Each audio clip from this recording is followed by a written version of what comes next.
Kiss colour की चड्डी पहने हो?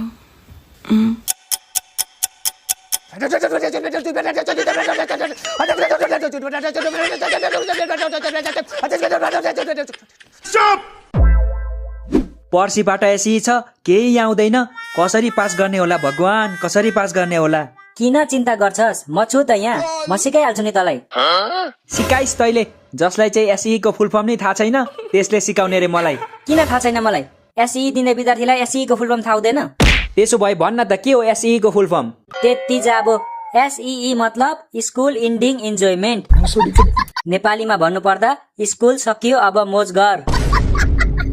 थाहा छैन भने थाहा छैन भन्नु नि, के टाइम वेस्ट गरिरहला? महारानीको टाइम वेस्ट भयो। माफ पाऊ है, माफ पाऊ। मैले गर्दा करोडौँको नोक्सान भयो होला होइन हजुरलाई? ए नौटङ्की, कति नाटक गर्छस् हौ? पर्सिबाट एसई छ, अब त सिरियस हो। किन सिरियस हुनु? एसई त हो नि। अबे साले, तँलाई थाहा छैन a single piece of paper can not decide our future भनेर? यो भनाइ मेहनतीले भनेको सुहाउँछ, त जस्तो अल्छीले भनेको सुहाउँदैन। तेरो बाउले भन्छ अल्छी होइन हौ, महा अल्छी। यस्तो अल्छी त मैले आजसम्म देखेकै थिइनँ। किन तिमीले अहिलेसम्म ऐना हेरेको छैनौ र? ओइ, त नपढ्ने भए घर जा त, हामीलाई पढ्नु दे। कति पढ्छस् हौ, कति पढ्छस्? हिजोदेखि पढेको पढेछस् त, अझै याद भएन तँलाई? अनि एउटा सब्जेक्टको मात्र याद भएर हुन्छ, अरू सब्जेक्टको चाहिँ याद गर्नु परेन? तँलाई एउटा सब्जेक्टको याद भइसक्यो? भइसक्यो त। कुन सब्जेक्ट याद भयो तँलाई? कम्प्युटर। यसलाई कम्प्युटर याद भइसक्यो, आफूलाई भने कतिवटा सब्जेक्ट छ भन्ने पनि थाहा छैन। मलाई पनि कम्प्युटर र ओपिटी म्याथ याद भइसक्यो। अनि मलाई त कम्प्युटर छोकै छैन भन्दै थिइस् त। कहाँ छुको छ त मैले? घरमा कम्प्युटर भए पो छुनु, कम्प्युटर बुक पो छुको त। कम्प्युटर त मलाई पनि आउँछ, अस्ति नै पढिसकेको मैले त झन्। सबै आउँछ? A to Z। Fill in the blanks, true false, question answer, word meaning, जे सोध्नु छ सोध, सब भनिदिन्छु म। ल त्यसो भए भन् त, what is MS Word? MS Word is the word, which is the word, C is the word, is the word, I is the word, Messi is the word. Messi is the god? MS वर्डमा Messi कसरी आयो? कुद्दै आयो नि, कसरी आउँछ र? ओइ, अब अर्को सोध। सोध्दिन म, केही आउँदैन रहेछ, त्यत्तिकै गफ दिन्छ। आउँछ के आउँछ, सोध्न सोध। यो लास्ट है, त्यसपछि सोध्दिन म। ल last. What is computer virus? Computer virus is the virus which is not dangerous than coronavirus. Because coronavirus is a mother virus and computer virus is a daughter virus. Corona virus र computer virus आमा छोरी हो भनेर आज थाहा पाएँ मैले। देखिस् तेरो दाइको पावर? दुनियाँलाई थाहा नभएको कुरा तेरो दाइलाई थाहा हुन्छ। दुनियाँलाई थाहा नभएकै राम्रो। यदि यो कुरा चाइनाले थाहा पायो भने फेरि कोरोना भाइरस बनाएर सुरुमा तिमीलाई नै एटेक गर्छ। झन् राम्रो, एक्जाम त दिन पर्दैन। घरमा मिठो मिठो खाँदै बस्न पाइन्छ नि। तिमीहरूले एउटा कुरा थाहा पायौ? नेपालमा राजा फर्किन लाग्छ नि। कता फर्किन लाग्छ? लेफ्ट राइट, अघि पछि, कता? लेफ्ट राइट होइन, सिधै दरबारमा फर्किन्छ, बुझिस्? राजा फर्कियो भने पढ्नु पर्छ कि पर्दैन? पढ्नु त परिहाल्छ नि, विद्यार्थी भएपछि पढ्नु परेन? त्यसो भए मलाई राजा चाहिएन। जाबो स्कुल कलेज नै बन्द गर्न नसक्ने राजा के काम? राजाको काम स्कुल कलेज बन्द गर्ने हो त? अनि के हो त? राजाको काम भनेको त जनताको दुःख पीडा सुनेर त्यसलाई हल गर्ने पो हो त। मालूम है तेरे बाप को मत सिखा, चल। म पनि जनता नै त हो नि, मेरो पीडा चाहिँ सुन्नु परेन? तिमीलाई शिवरात्रिले अझै छोडेको छैन? आज नि भाङ खाएर आयो? भाङ होइन म यहाँ गाँजा भन्न, गाँजा। अरूलाई चाहिन्छ राजा, मलाई चाहिन्छ गाँजा। तिमी धेरै नबोल नत्र बजाइदिन्छु तिम्रो बाजा। यसरी कसले बाजा बजाउँछ बे? तेरो दाइले बजाउँछ नि, देखिनास्? विशाल, म यस्तो वातावरणमा पढ्न सक्दिन है। कि त यो गजडीलाई यहाँबाट निकाल, कि त म निस्किन्छु यहाँबाट। Okay, relax. यदि मैले गर्दा तिमीलाई साँच्चीकै डिस्टर्ब भएको भने ठिक छ नि त, म यहीँ बस्छु, तिमी जाऊ न त निस्केर। ओइ, त चुप लागेर बस्ने कि नबस्ने भन् त? म मूर्ति हो र चुप लागेर बस्नु? ओइ ज्ञान्ते, तैले यसलाई किन बोलाएको के? मैले भनेको होइन, यसले पढ्न दिँदैन, डिस्टर्ब मात्रै गर्छ भनेर। मैले नआइज भनेकै त हो नि। कुकुरले जस्तो पछाएपछि म के गर्नु?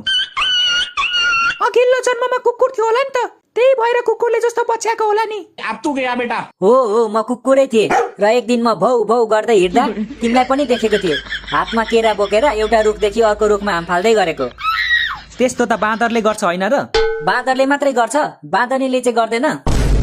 त्यही भएर पो खाली केरा खान्छु भन्दै रहेछ यसले। त पनि सुरु भइस्? सरी जिस्केको हौ, नरिसा न। जिस्केर पुगेको भए अब पढ्ने हो कि पढ्ने नि किन नपढ्ने टुप्पी कसेर पढ्ने ज्यान दिएर पढ्ने ज्यान नै दिएपछि तेरो आत्माले आएर पढिदिन्छ बात तो सही है। मैले पढे नि मेरो आत्माले पढे नि एउटै कुरा त हो नि को तेरो बाउले भन्छ ए तिमीहरू दुईजना चुप न चुप नपढ्ने भए जा बाहिर गएर गफ गर बाहिर त लास्टै गर्मी छ यार कसरी गफ गर्नु त्यस्तो गर्मीमा त्यसो भए चुप लागेर बस नत्र पल्लो कोठामा जा ए हामीलाई पल्लो कोठा पठाएर त चाहिँ एक्लै दुई दुईजनासँग मोज गर्ने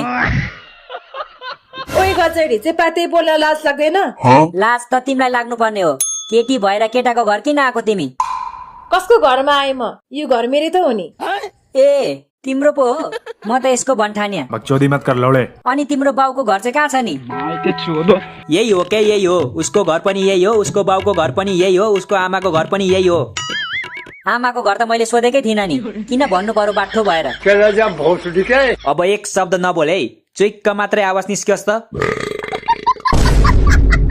ज्ञानटे यार यसलाई सम्झ न यार 1 घण्टादेखि केही पढेको छैन हौ यसरी त फेल भइन्छ त एसीमा ओइ एकछिन चुप लागेर बस्न सक्दैनस् आफू नपढे नि अरूलाई त पढ्न दे ल अब म केही बोल्दिन पढ यत्रो पढेर नेपाल टपै गर्छस् कि सीमा मलाई म्याथको एउटा क्वेसन आएन हौ सिकाइदेऊ न ल खोइ कुन क्वेसन देखाउ त यो के यो टाइम एन्ड वर्क वाला यदि किरणले एउटा खेत 4 दिनमा जोत्छ अनि आशिषले त्यही खेत 6 दिनमा जोत्छ भने दुईजनाले मिलेर त्यो खेत कति दिनमा जोत्छ यो त क्वेसन नै मिस्टेक छ नि कसरी किरण र आशिषलाई खेत जोत्नै आउँदैन अनि कसरी जोत्छ 4 दिन र 6 दिनमा तिनीहरूले क्या करूं इसका यो इक्जाम्पल मात्रै हो के यस्तै क्वेसन सोध्छ एसीमा ल हो र मलाई त केही थाहा छैन त यार यसरी त फेल हुन्छस् केटा यसपालिको एसी त झन् टाइट हुन्छ भन्ने सुनेको थिए तेरी म्याथ टोक्ने म फेल हुँदिन म फेल हुँदिन एसई त म जसरी नै पास गर्छु आजबाट बुक र मेरो लप पर्यो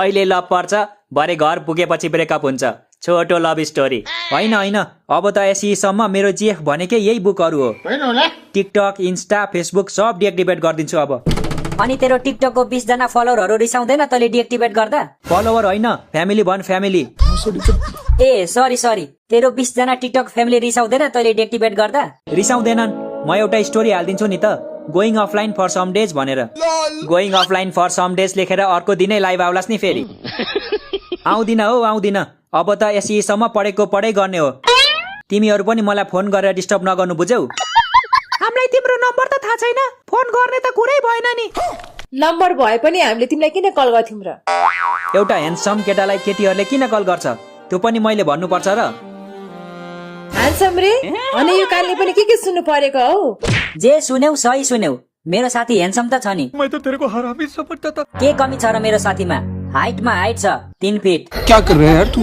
अनुहारमा अनुहार छ घोडाको जस्तो डान्समा डान्स छ निकिता श्रेष्ठको जस्तो अनि सिंगिङमा सिंगिङ छ सजिन महर्जनको जस्तो यो भन्दा धेरै के चाहियो तिमीहरूलाई धेरै धेरै धन्यवाद साथी तैले जस्तो तारिफ आजसम्म कसैले गरेको थिएन र आशा गर्छु भविष्यमा कसैले नि नगरोस् किनकि फेरि यस्तै तारिफ सुने भने म धरतीमा रहने लायक रहँदिन सिधै स्वर्ग पुग्छु स्वर्ग होइन नर्ग होला 3 फिट हाइट लिएर स्वर्ग पुग्छस् र त